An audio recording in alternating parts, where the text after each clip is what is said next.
Muy buenos días, tardes o noches, mis queridos hermanos en Cristo. Les saluda su hermano Bereano. En esta ocasión quería traerles la diferencia de los distintos diccionarios que existen. ¿Son todos iguales? ¿Necesito más de uno? ¿En qué me ayudan? Bueno, déjame decirte que hay diferentes tipos de diccionarios. Entre ellos hay diccionarios bíblicos, diccionarios teológicos, diccionarios enciclopédicos, diccionarios arqueológicos. También podemos encontrar otros tipos de diccionarios, sin embargo, en esta ocasión nos centraremos en estos 4 diccionarios. Cada uno de estos tipos de diccionarios está orientado para poder ayudarte en diferentes aspectos del estudio bíblico. Veamos un ejemplo. En un diccionario bíblico podrás encontrar palabras de la Biblia que muchas veces no sabemos su significado, como por ejemplo redención, arras, propiciación, etc. Pero no podrás encontrar el significado de la palabra Trinidad, que si bien es cierto es un concepto que encontramos en las Escrituras, pero no encontramos la palabra como tal en la Biblia. Para eso tendríamos que usar un diccionario teológico. Aquí sí encontraríamos la definición de la palabra Trinidad. Por ejemplo, en la época de los apóstoles comenzaron a levantarse falsos maestros con falsas doctrinas, entre ellas el gnosticismo, el docetismo. Los conceptos teológicos de estas posturas le encontraremos en este tipo de diccionarios, en los diccionarios teológicos, o también conceptos tales como las posturas escatológicas, entre las que podríamos encontrar premilenialismo, amilenialismo o postmilenialismo, o cualquier otras palabras que nos resuman un concepto teológico. Esto nos ayuda para poder entender el significado de diferentes palabras que se usan mucho en la teología. Un diccionario enciclopédico, por su parte, a diferencia de un diccionario bíblico, nos da una definición más amplia y generalmente define una palabra por temas. Mientras que el diccionario arqueológico nos dará la definición principalmente de lugares de la Biblia, ciudades o restos arqueológicos que puedan haberse encontrado. Cada diccionario nos ayuda a poder profundizar un poco más en el estudio de las Sagradas Escrituras. Ahora, ¿cómo es que nos pueden ayudar estos diccionarios en un estudio de la Biblia? Bueno, probaremos con Primera de Juan. Primero diremos que esta epístola, Primera de Juan, probablemente se escribió desde Éfeso, lugar de residencia del apóstol Juan. Entonces podríamos comenzar utilizando un diccionario bíblico arqueológico. Para este ejemplo utilizaremos el diccionario bíblico arqueológico de Charles Pfeiffer, de editorial Mundo Hispano. Y este diccionario nos define en la palabra Éfeso lo siguiente: Éfeso es especialmente significativa para el estudiante de la Biblia como la ciudad donde el apóstol Pablo llevó a cabo su ministerio más extenso y desde la cual evangelizó buena parte del Asia. Fue también el lugar de residencia del apóstol Juan durante los últimos años de su vida. Éfeso fue una de las grandes ciudades del mundo mediterráneo durante los tiempos del Nuevo Testamento. Historiadores y arqueólogos dignos de confianza han estimado su población máxima durante el siglo II entre los 200.000 y los 500.000 habitantes. Las razones por las cuales la ciudad atraía tanta gente a sus centros fueron por lo menos 3: políticas, económicas y religiosas. El gobernador romano residía allí y Éfeso prácticamente vino a ser la capital de Asia, aunque se discute si la capital fue oficialmente transferida allí durante los tiempos del Nuevo Testamento. Sus hazañas económicas residían en el hecho de que Éfeso estaba en el gran camino que iba del norte al sur en el Asia Menor occidental y controlaba el comercio que fluía hacia el interior del Asia Menor, a lo largo de los valles de Meander y Licus. Religiosamente, fue un gran centro de culto para la adoración de Diana o Artemisa. Entonces nos empieza a dar la definición de Éfeso y por qué era importante esta ciudad, y el diccionario nos sigue dando una amplia descripción acerca de Éfeso. Entonces esto nos puede ayudar a entender un poco acerca de cómo era el lugar de donde se escribía esta carta. Si seguimos estudiando las cartas de Juan, podemos encontrar en el capítulo 4, en el versículo 2, lo siguiente: en esto conocer el Espíritu de Dios. Todo espíritu que confiesa que Jesucristo ha venido en carne es de Dios, y todo espíritu que no confiesa que Jesucristo ha venido en carne no es de Dios, y este es el espíritu del anticristo, el cual vosotros habéis oído que viene y que ahora ya está en el mundo. Primero debemos destacar que Juan dice que Jesucristo ha venido en carne, y el que dice lo contrario no es de Dios. ¿Por qué Juan diría esto? ¿Es que alguien tendría alguna duda de esto? ¿O alguien estaría enseñando lo contrario? Pues Juan quería combatir una falsa enseñanza que estaba comenzando a popularizarse, el gnosticismo. ¿Y qué enseñaba el gnosticismo? Para esto podemos utilizar el Nuevo Diccionario de Teología. Los gnósticos eran partidarios de una diversidad de movimientos religiosos que ponían énfasis en la salvación a través del gnosis o conocimiento, especialmente respecto a los orígenes de uno. El dualismo cosmológico era una característica esencial del gnosticismo, una oposición entre el mundo espiritual y el mundo perverso material.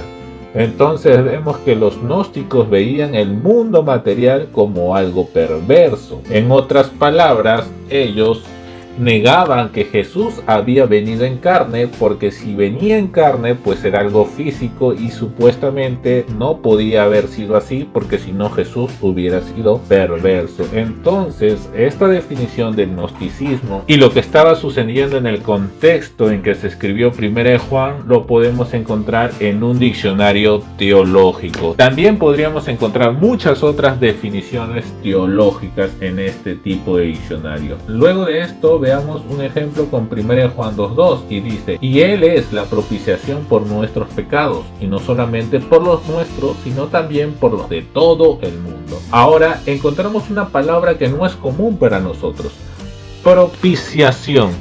Y el diccionario bíblico Certeza, que es el que usaremos aquí, nos dará una definición y la vamos a leer. Dice: propiciación significa estrictamente la remoción de la ira por medio de una ofrenda. En el Antiguo Testamento se expresa por medio del verbo kiper. En el Nuevo Testamento, el grupo de voces relacionadas con hilaskomai es el de mayor importancia. En los tiempos modernos, el concepto mismo de la propiciación ha recibido fuertes críticas por contener, a juicio de los que se opinan, ideas indignas de Dios. Muchos sostienen que el término propiciación debería abandonarse a favor de expiación. La objeción a la propiciación se origina en gran medida en una objeción a la idea de la ira de Dios, que muchos exponentes en este punto de vista consideran un arcaísmo. Ahora seguimos. 1 Juan 1:5 nos dice: este es el mensaje que hemos oído de él y os anunciamos. Dios es luz y no hay ningunas tinieblas en él. Ahora vamos a usar el gran diccionario enciclopédico de imágenes y símbolos de la Biblia. Y este diccionario nos da la definición en la palabra luz lo siguiente: Dios como luz, dice. La luz también simboliza a Dios. En el Antiguo Testamento encontramos la imagen evocadora de la luz de tu rostro. La visión de Isaías del triunfo final de la bondad incluye la afirmación de que el Señor tu Dios será tu luz perpetua. La declaración más sucinta se encuentra en 1 Juan 1:5. Dios es luz y no hay ningunas tinieblas en él. En otros lugares a Dios se le asocia sencillamente con la luz como imagen de gloria divina. Se cubre de luz como de vestidura, como luz en su resplandor. En él habita la luz. El carro divino de la visión de Ezequiel es un derroche de luminosidad, relámpagos de fuego, resplandor de joyas y metales relucientes. Por extensión, Dios, que es luz, habita en un cielo bañado de luz. Aquí la luz se convierte en el símbolo, lo preeminente de la trascendencia, entrañable para las expresiones de místicos y poetas a lo largo de los siglos. El pasaje clásico en 1 Timoteo 6:16, que habla de Dios como el único que tiene inmortalidad, que habita en luz inaccesible. Colosenses 1:12 habla del creyente apto para participar de la herencia de los santos de luz. Y este diccionario enciclopédico nos enseña acerca de la palabra luz en el uso de toda la Biblia, en el uso de la palabra luz en otros versículos, donde podemos encontrar cuáles son los significados que se dan en estos diferentes versículos acerca de la palabra luz. Entonces, por eso es importante un diccionario enciclopédico. Ahora, como hay tantos diccionarios bíblicos, como hay tantos diccionarios arqueológicos, teológicos, enciclopédicos, etc., le vamos a dar una pequeña recomendación. Entre los diccionarios bíblicos podemos encontrar el diccionario bíblico Holman, el diccionario bíblico Certeza, el diccionario bíblico Wycliffe, Nuevo Diccionario de la Biblia, el Gran Diccionario de la Biblia, Nuevo Diccionario Ilustrado de la Biblia, Diccionario Ilustrado de la Biblia, Diccionario Bíblico Eerdmans. Entre los diccionarios teológicos podemos encontrar el Diccionario Evangélico de Teología, Diccionario Teológico del Nuevo Testamento, Diccionario de Teología, Nuevo Diccionario de Teología y Diccionario Teológico Beacon. Entre los diccionarios enciclopédicos encontraremos el Gran Diccionario Enciclopédico de Imágenes y Símbolos de la Biblia, el Gran Diccionario Enciclopédico de la Biblia, el Diccionario Enciclopédico Bíblico Ilustrado. Ahora, la gran pregunta es, ¿deberíamos comprarnos todos estos diccionarios? En la medida de lo posible deberíamos tener al menos un diccionario de cada tipo que existe para poder consultarlos en cuanto tengamos alguna duda o en cuanto una palabra o tema de las escrituras nos genere un interrogante. De no tener el presupuesto para poder adquirir los 4, podríamos optar como primera opción por el Nuevo Diccionario Bíblico Certeza. ¿Y por qué? Porque el Diccionario Bíblico Certeza nos viene con más de 10.000 temas relacionados en una exhaustiva guía temática, más de 1.400 páginas de artículos, nos viene con términos y conceptos teológicos doctrinales,